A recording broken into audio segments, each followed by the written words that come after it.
Bon, il y a un sujet qui commence vraiment à faire parler du côté du Real Madrid. Un sujet qui, honnêtement, peut complètement changer l'avenir du club dans les prochaines années. Le Real Madrid cherche un nouveau patron au milieu de terrain. Et un nom revient avec insistance ces derniers temps. Un nom qui fait énormément débat, Rodri. Oui, le Ballon d'Or. Et forcément, dès que ce nom sort, les supporters du Real Madrid se divisent immédiatement. Il y a ceux qui disent, mais évidemment qu'il faut le prendre. Et il y a ceux qui disent, jamais de la vie. Pourquoi ? Parce que l'histoire entre Rodri et une partie des fans madrilènes est un peu compliquée. On se rappelle tous du Ballon d'Or. Une cérémonie qui a créé une énorme polémique. Beaucoup estimaient que Vinicius ou Jude Bellingham méritaient davantage le trophée. Mais finalement, c'est Rodri qui l'a remporté. Et même si ce n'est évidemment pas lui qui vote, cette décision a laissé un goût amer chez certains supporters du Real. Surtout quand on ajoute certaines célébrations et certaines petites provocations qui ont été mal prises par les fans madrilènes. Donc forcément, aujourd'hui, la question se pose.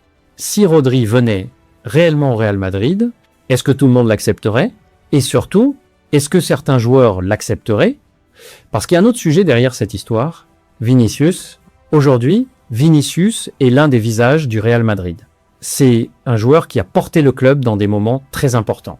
Des Ligues des Champions, des Ligas, des matchs décisifs. Donc forcément, certains supporters se demandent, est-ce que le Real Madrid serait prêt à tout bouleverser pour recruter Rodri ?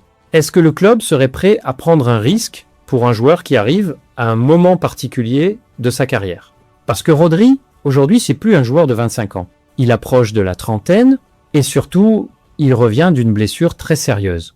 Une blessure au ligament croisé. Et ça, dans le football moderne, ce n'est jamais un détail. Le Real Madrid est un club qui réfléchit beaucoup à ce genre de choses.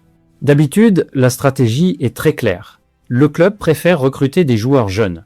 Des joueurs qui peuvent rester longtemps, des joueurs qui peuvent représenter l'avenir. Donc forcément, Rodri ne correspond pas totalement à ce profil. Mais il y a un autre facteur qui entre en jeu, Florentino Pérez, parce que Florentino Pérez adore certaines choses. Les grands noms, les ballons d'or, les joueurs qui font parler, et Rodri coche plusieurs cases. Déjà, c'est un ballon d'or. Ensuite, c'est un Espagnol. Et surtout, c'est un joueur né à Madrid. Alors oui, il n'a pas été formé au Real, mais symboliquement, ça reste un joueur madrilène. Et ça, pour Pérez, c'est toujours intéressant. Parce que recruter un ballon d'or espagnol à Madrid, sur le papier, c'est quelque chose de très fort. Mais évidemment, tout dépendra d'un facteur très simple. Son niveau après sa blessure. Aujourd'hui, le Real Madrid observe, le club analyse les performances, les sensations, le rythme et surtout la Coupe du Monde. Parce que si Rodri revient à un très haut niveau et fait une grande compétition internationale, alors là, les choses pourraient changer très vite. Mais il y a aussi une autre question. Combien ça coûterait ? Parce que le Real Madrid ne va pas payer n'importe quel prix pour un joueur de plus de 30 ans. Si on parle d'un transfert autour de 30 ou 40 millions, là, la discussion peut exister. Mais si le prix monte beaucoup plus haut, alors le Real pourrait regarder ailleurs, et c'est là que d'autres profils commencent à apparaître. Des joueurs plus jeunes, des joueurs qui pourraient représenter l'avenir du club, et certains noms commencent déjà à circuler. Des milieux de terrain anglais, des joueurs capables d'apporter de l'énergie, de la technique, de la créativité. Parce que la vérité, aujourd'hui, c'est que le Real Madrid a un vrai problème dans l'entrejeu. Depuis le départ de Kroos, depuis le déclin de Modric, depuis la disparition du trio historique Kroos, Casemiro, Modric, le club n'a jamais vraiment retrouvé la même maîtrise. Oui, il y a des talents, Camavinga, Tchouaméni, Bellingham, mais il manque quelque chose. Un patron, un joueur capable de contrôler le rythme d'un match, de calmer le jeu, de distribuer, de diriger, et c'est exactement ce que Rodri fait à Manchester City depuis plusieurs années. C'est pour ça que son nom revient. Mais c'est pas le seul dossier.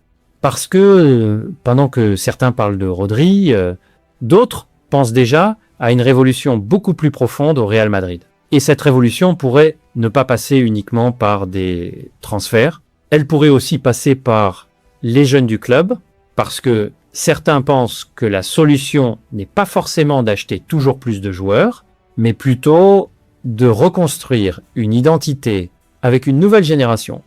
Et peut-être une nouvelle époque pour le Real Madrid.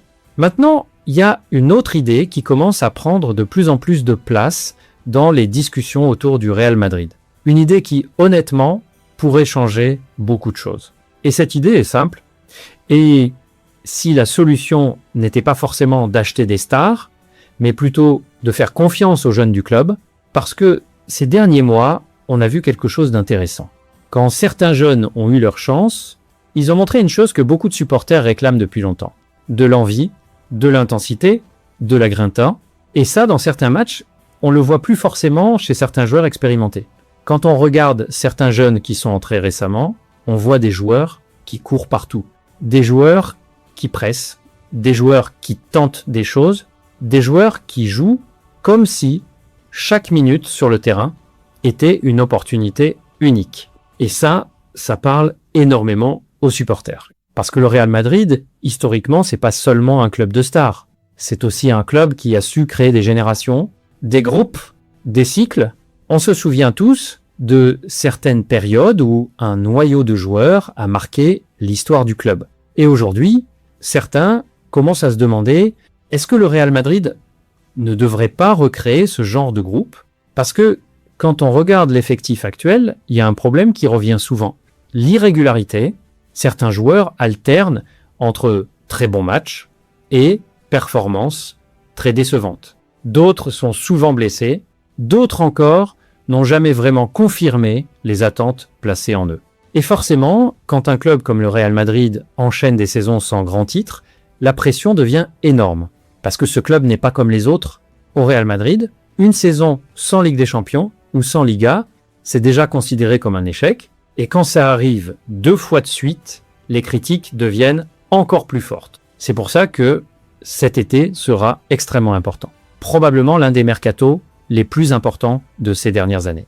Parce qu'il faudra faire des choix. Des vrais choix. Certains joueurs pourraient partir. Certains nouveaux pourraient arriver. Mais surtout, le club devra décider quelle direction il veut prendre. Est-ce qu'il faut continuer à miser sur des jeunes talents qui doivent encore progresser? Ou est-ce qu'il faut recruter des joueurs déjà confirmés pour encadrer l'équipe? Parce qu'il y a aussi une réalité. Les jeunes, c'est bien. Mais dans un club comme le Real Madrid, ça ne suffit pas toujours. Il faut aussi des leaders. Des joueurs capables de gérer la pression.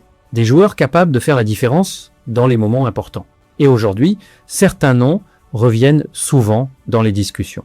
Des milieux capables d'apporter de la créativité, de l'intelligence de jeu, de la solidité, parce que le milieu de terrain reste clairement l'un des secteurs à renforcer, mais en même temps, certains supporters disent « Pourquoi aller chercher très loin alors qu'il y a déjà des talents au centre de formation ?»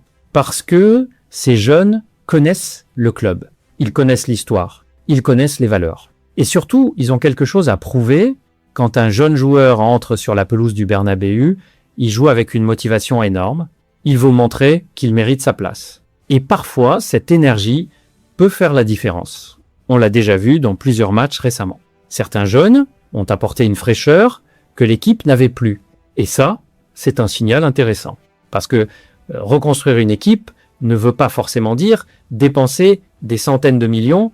Parfois, il suffit de trouver le bon équilibre. Quelques recrues ciblées, quelques leaders et une nouvelle génération qui pousse derrière. Mais il y a aussi un autre élément très important dans cette reconstruction. Le staff, parce que, au-delà des joueurs, il faudra aussi réfléchir à la direction sportive, au projet, au style de jeu, au management, parce qu'un groupe de joueurs talentueux ne suffit pas si l'organisation derrière n'est pas solide. Et aujourd'hui, beaucoup pensent que le Real Madrid doit aussi évoluer sur ce point, moderniser certaines méthodes, mieux gérer les blessures, créer une vraie dynamique collective. Parce que un club comme le Real ne peut pas se permettre de rester dans une période de transition trop longtemps. Les supporters veulent voir une équipe qui gagne, une équipe qui domine, une équipe qui fait peur en Europe. Et aujourd'hui, honnêtement, le Real Madrid n'a plus tout à fait cette aura. Certaines équipes arrivent au Bernabéu sans complexe, et ça, il y a quelques années, c'était presque impensable. Donc oui, l'été prochain sera déterminant. Les décisions prises dans les prochains mois pourraient définir l'avenir du club pour plusieurs saisons. Parce que si les choix sont bons, le Real Madrid peut très vite revenir au sommet. Mais si les décisions sont mauvaises, alors la période de reconstruction pourrait durer plus longtemps que prévu. Et dans un club comme celui-là, le temps est toujours compté. Les supporters veulent des résultats. Et ils les veulent maintenant. Alors la vraie question est simple. Quelle sera la stratégie du Real Madrid? Recruter une star comme Rodri? Investir sur des jeunes talents prometteurs? Ou construire un nouveau projet autour de la nouvelle génération du club? La réponse arrivera bientôt. Mais une chose est sûre. Les prochains mois seront décisifs pour l'avenir du Real Madrid. Dites-moi en commentaire ce que vous pensez de tout ça. Rodri au Real Madrid, bonne idée ou énorme erreur? Si la vidéo vous a plu, pensez à liker et à vous abonner. Et on se retrouve très vite pour une nouvelle vidéo.